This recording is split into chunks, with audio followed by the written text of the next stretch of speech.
Nako, kanyaman.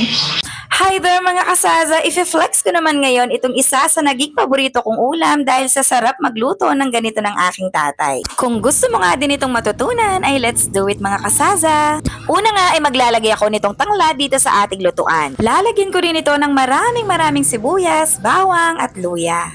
Dadagdagan ko rin ito ng pamintang buo, asin, pamintang durog at beef cubes. Ngayon naman ay ilalagay ko na nga itong mga galunggong dito sa itaas. Sinigurado ko naman na magiging komportable sila habang sila ay niluluto dahil malambot ang kanilang higaan, charot. Ngayon naman ay ilalagay natin dito sa itaas yung mga natirang sangkap natin kanina. Kung ano din yung mga inilagay nating sangkap kanina ay ilalagay din natin ito dito sa itaas. Lalagyan ko rin itong all-in-one seasoning pampalinamnam ng ating dish. At syempre, hindi ko pwedeng kalimutan itong 1 cup of suka at 1/2 cup ng tubig. So kayo nang bahala kung gusto mo maglagay ng tubig. Kung gusto mo nga ng maasim ay puro suka na lang yung ilagay mo. At kung ayaw mo naman ng maasim ay puro tubig na lang yung ilagay mo. Charat! Pagpasensyahan nyo na nga din itong si Kasaza at parang tumatanda na talaga. Nakalimutan ko nga ang ilagay kanina itong 1/4 of oil. Buti na nga lang talaga at hindi prito itong niluluto ko at naihabol ko naman itong mantika.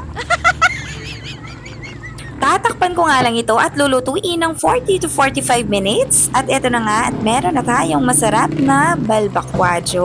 Inoko niya. At kung balbakwa nga ito sa aming mga Kapampangan, ay ano naman kaya yung tawag ninyo sa ganitong luto sa inyong lugar? And that's all for today mga kasaza. Please like, share, and follow for more. Manganta na Jo!